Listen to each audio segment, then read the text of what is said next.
I often hear our generation say, I hate being Filipino. But what I really hate is that people can't see. Pinoy pride runs through our veins way further than nursing homes and boxing matches. You have to understand, we are not all the same. And sometimes when I stand, I can feel every one of my ancestors from back in the day suffering from hurricanes and tidal waves, and every story of Filipinos serving as Spanish slaves. We can hear it. Waves crashing against Bahay Kubos. We survived disaster, and we never gave up.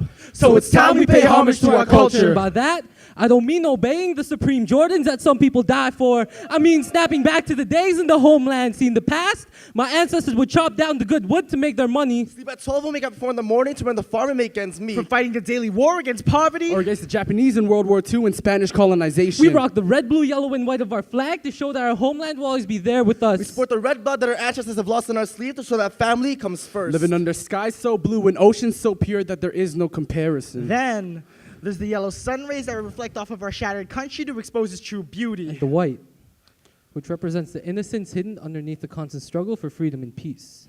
They are the families who still pray thanks before meals, before a meal of white rice with eggs and ketchup and consider that gourmet. They are the street children with more spirit than they do clothes and never fail to see how lucky they are to have life. They're the parents that give their all for their children. Because our parents came to Canada for a better life for them. For us.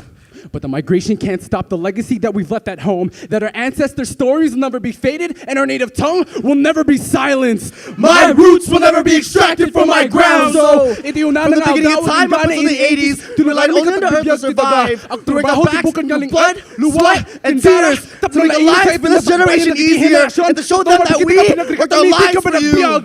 We worked our lives for you! For the success of the future generation, we learned responsibility, courage, intelligence, cooperation, respect, and discipline. And we ain't just speaking for ourselves. We're speaking for the generations and generations, for the sorrow and celebration that make up a great nation. Pilipinas kong mahal. Philippines, my Philippines.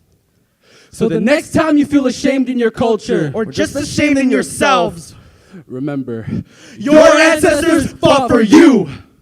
What speaks to you? That one thing that makes you rise every day, give thanks every day, that one thing that speaks to you.